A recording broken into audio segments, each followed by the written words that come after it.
coğrafyasında, özellikle İslam coğrafyasında böyle bir kan, gözyaşı, zulüm, açlık, yokluk mevcut. Ancak görüyoruz ki dünyanın tümüyle sessiz kaldığı, her 10 dakikaya bir 5 yaş altı bir çocuğun öldüğü ve bu anlamda hiç kimsenin de bu çığlıkları duymadığı bir coğrafya, Yemen coğrafyası.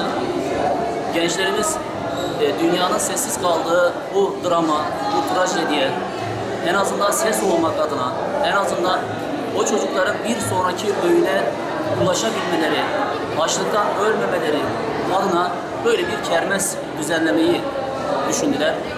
Biz de onlara ön ayak olduk, rehberlik yaptık ve onlarla birlikte böyle bir kermesi düzenledik. Yapmak istediğimiz şey aslında bir ilk adım. Bundan sonrasını diğer okulların, diğer kurumların daha duyarlı bir şekilde çıtayı daha da yükselterek Yemen'in çığlığına, çocukların, bebeklerin açlığına bir ses vermeleri ve onlara yardım ulaştırmaları.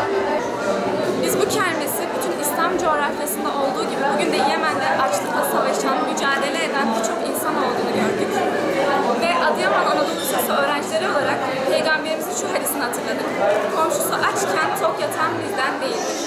Bu hadisten yola çıkarak kardeşlerimizin aç kalmasına müsaade edemeyiz dedik ve bu kermesi okulumuz öğretmenleri ve müdürümüzün desteğiyle düzenledik. Arkadaşlarımızın desteği ve velilerimizin desteğiyle oluşturduğumuz bu kermes umarım onlar için en azından bir öğün aç kalmalarına engel olabilir. Maalesef ki haber kaynakları, televizyonlar, gazeteler, dergiler biz Müslümanların gündemlerine bazı işlerle gündemlerini sarsmaya çalışıyorlar. Farklı gündemlerle Müslümanların aslında kendi gündemlerini, kendi dertlerini unutturmaya yönelik hareketler bulunuyorlar. Biz aslında Yemen için düzenlediğimiz bu kermeste biz Müslümanların kardeş olduğunu, tekrardan yek vücut şekilde vahdet misyonunun tekrardan gündeme gelmesi için hareketler bulunduk. Maalesef ki dünyanın öbür ucunda bir zulüm var.